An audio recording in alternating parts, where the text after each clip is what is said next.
Par rapport à la prise de contact avec le comité préfectoral de gestion de l'épidémie, la fièvre hémorragique Ebola.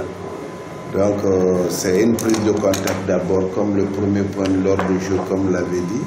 Ensuite, on va parler juste de la situation actuelle, la notification d'un cas positif d'Ebola africain. Bon, pour ce qui est de la rencontre, Madame le préfet, qui est la présidente de ce comité préfectoral, a déjà émargé sur une liste pour la nomination de ses membres. Nous sommes au total au nombre de 20 de nos jours, mais c'est une liste flexible. Ça sera amélioré. Ceux qui ne se retrouvent pas dedans, ils peuvent vraiment nous interpeller pour qu'on améliore la liste.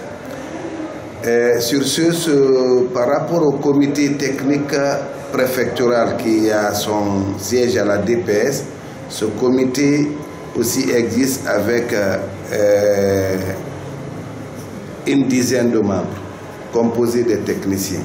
À l'intérieur de ce comité, nous avons des commissions. Il y a 5 commissions. Vous avez la commission coordination qui est dirigée par Madame le préfet, accompagnée des généraux et le DPS qui coordonne les activités aussi techniques. Vous avez la commission prise en charge qui est dirigée par Monsieur le directeur de l'hôpital préfectoral, communément appelé l'hôpital d'État, et en son sein, il y a le directeur de l'hôpital rural et les cadres techniques de ces hôpitaux pour la prise en charge des cas. Vous avez la commission surveillance épidémiologique. Ce comité est dirigé par le docteur Khalid Souma, qui est le point focal Ebola de la préfecture, et accompagné des cadres de son service, la statisticienne et d'autres membres. Vous avez la commission communication, qui est dirigée par le représentant de l'AGP et le patron des communicateurs traditionnels, M. Vadim. Et au niveau de ce comité, vous avez le chargé de la communication de la DPS, Dr Kankalabi. Vous avez le directeur de la VDF qui est dedans. Donc, c'est des propositions de commission qui existent déjà et nous travaillons sur cette base. Ensuite, il y a la commission logistique dirigée par les pharmaciens qui gèrent tout ce qui est médicaments logistiques dans le cadre de la gestion d'Ebola. Donc, sur ce, nous nous retrouvons tous les lundis, tous les mercredis, ce comité technique pour discuter des problèmes d'Ebola et des épidémies dans ce pays et procéder à des approvisionnements. Donc, voici juste en introduction ce que je voulais dire à ce comité préfectoral, que depuis l'annonce de l'épidémie, cette activité marche et nous informons régulièrement la présidente du comité préfectoral de gestion des épidémies, en l'occurrence Madame le préfet, de ce qui se passe. Pour ce cas présent, la notification de ce cas positif d'Ebola, il s'agit d'une citoyenne de Fria qui a eu des informations que son enfant est malade à Koya. La citoyenne est partie pour assister son enfant. Elle est restée à côté de son enfant à Koya. Et au moment qu'elle était là, son second enfant qui est à Kindia, Débélin précisément, est venu aussi à côté du malade. Ils sont restés ensemble pendant un bon moment. Malheureusement, le malade est décédé. Quand ce malade est décédé, le jeune qui est de Kindia est retourné à Kindia. Quelque temps, lui aussi, il est tombé malade à Kindia. La maman s'est déplacée pour venir assister ce jeune à Kindia. Ce dernier aussi est décédé à Kindia. C'est ainsi que la direction préfectorale de la santé de Kindia est venue faire l'investigation. Au cours de l'investigation et des enquêtes épidémiologiques, il s'est avéré que ce monsieur est décédé d'Ebola. Donc la femme a été mise sous surveillance. Elle est devenue contact de Kindia. C'est pendant cette surveillance que la femme s'est dérobée, elle a disparu de la surveillance de Kindia. Nous, on a été informés par Kindia le lundi 8 décembre que cette femme, il y a une femme qui était venue de Fria, suivie à Kindia comme contact, a disparu de leur contrôle, de la recherche. Nous nous sommes immédiatement mis à sa recherche. Nous avons informé la préfecture de la chose, Madame le préfet, les généraux. Il dit il y a cette situation qui se présente. Nous sommes à la recherche de la dame. Donc nous avons identifié un jeune qui est de Kindia. Et ce jeune, même monsieur le consultant de l'OMS, a donné des frais téléphoniques à ce jeune pour qu'on puisse communiquer à la recherche de cette femme. Parce que le jeune nous disait qu'il n'avait pas les moyens. Et Dr Kankarabi a été mis à la trousse de ce jeune pour rechercher le monsieur. Donc depuis ça, lundi, nous recherchons cette femme. Mais en vain, on n'a pas pu la retrouver parce qu'on avait localisé le domicile. C'est malheureusement le lundi, nous étions à réunion à l'hôpital d'État. Ce monsieur est venu nous trouver, le mari de la femme, que sa femme est malade. Elle est hospitalisée au niveau de la clinique Baou. Nous nous sommes dit, mais comment elle est venue là-bas? Quand il donnait les renseignements, Dr Souma a ouvert son bloc-notes pour voir si les coordonnées qu'on a reçues de Kindia sont de même. Au fur et à mesure qu'il donnait le nom, Dr Souma se retrouvait et dit, mais c'est cette femme qu'on recherche. Et on en parlait vers les 14 heures, parce qu'il était 14 heures et quelques, vers les 14 heures, ils l'ont appelé au téléphone que la femme est décédée au niveau de la clinique. Donc nous nous sommes immédiatement mobilisés, nous sommes transportés au niveau de la clinique Baouri. Et nous avons constaté le décès. Et arrivé au niveau de la clinique, nous avons demandé aux agents de santé comment ils ont reçu cette femme. Ils disent que la femme est rentrée ici dimanche nuit. Nous avons demandé au monsieur, il dit que sa femme est venue à Fria samedi.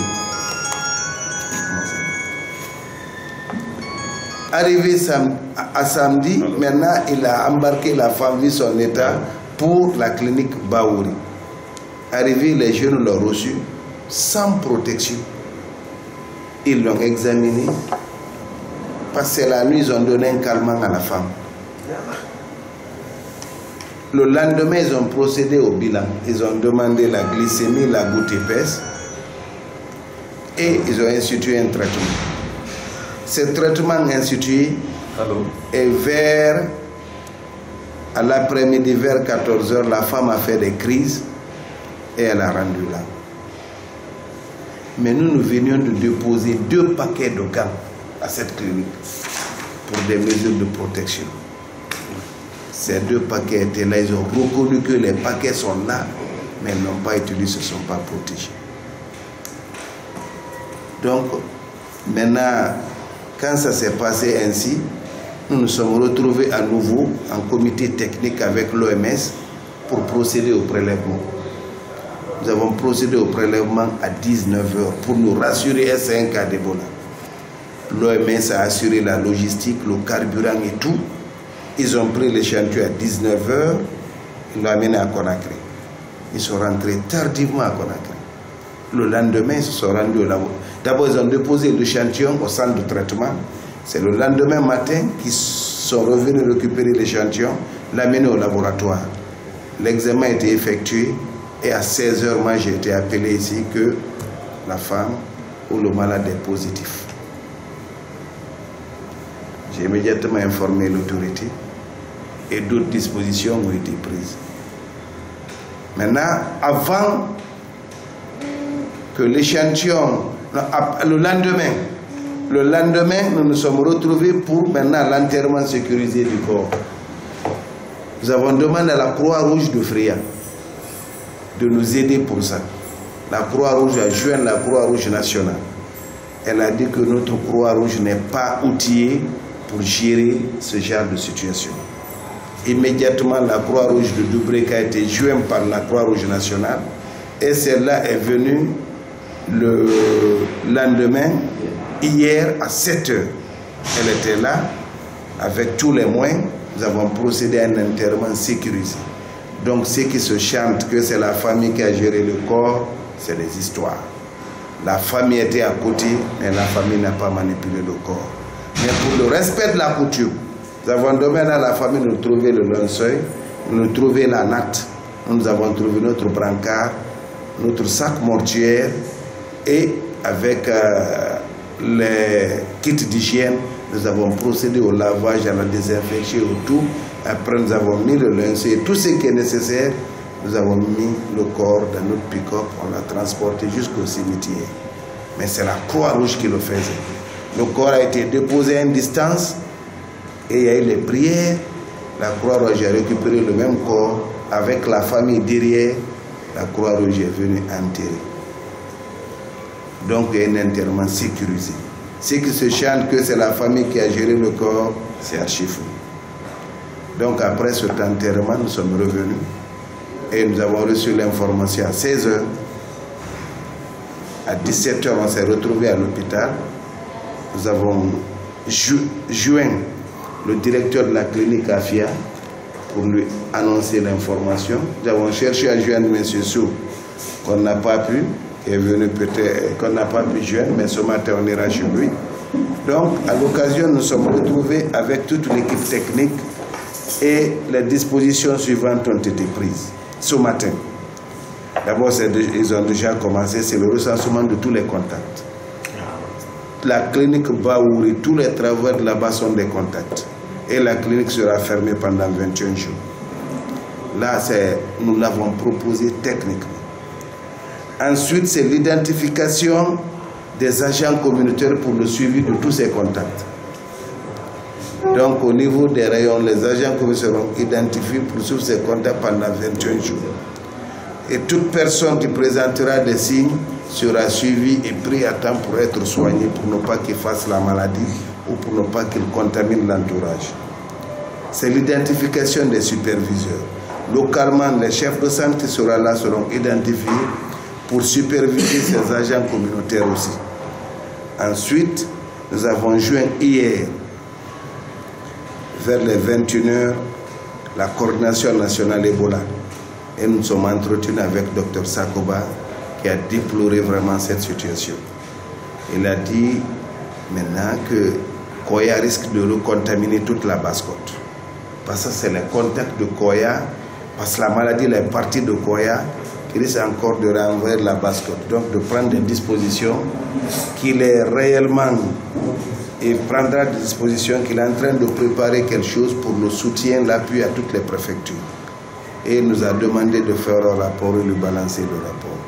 La DREC a été informée. Donc nous sommes à ce stade, après le recensement de tous les contacts, nous allons leur balancer, faire un rapport circonstancié, balancer l'information à qui de droit et continuer notre travail. Donc sur ce, monsieur le général, voici juste le film, les dispositions prises depuis l'annonce, depuis la notification de ce cas positif. Mais nos amis de l'OMS sont là, ceux qui ont pris l'échantillon, ils nous ont beaucoup assistés et ils sont partis à Conakry.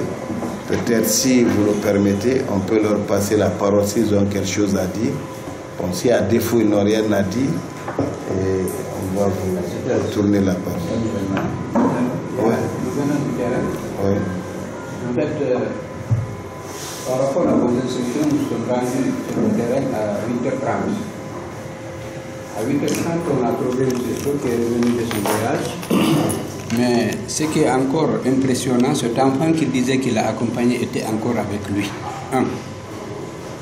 Alors, lorsqu'on a commencé les a sensibilisés, son frère et lui, l'intérêt de la surveillance et qui on doit surveiller et où on doit le surveiller. Lorsque nous avons terminé, on dit d'accord, on a commencé le recensement. Il y a eu d'abord 2 jeunes qui sont venus. Ils disent, ah, pourquoi ils sont là? Ils disent, nous, asseyez-vous, nous travaillons. Ils n'ont pas compris. Et c'est comme ça qu'on a vu 2 personnes, 3 personnes, 4 personnes, une dizaine de personnes nous entourer. Et tout de suite, ils nous ont demandé de prendre le chemin, sinon ils vont nous lapider. On est chassé comme ça. On a chassé. Ouais, Dieu seul nous a sauvés. Alors on a très vite, on s'est pressé pour monter dans la voiture. Et M. Sou et son frère faisaient une haie entre les gens là et nous, sinon ils allaient nous prendre. C'est comme ça qu'on s'est précipité pour prendre la voiture et venir vous trouver. Merci.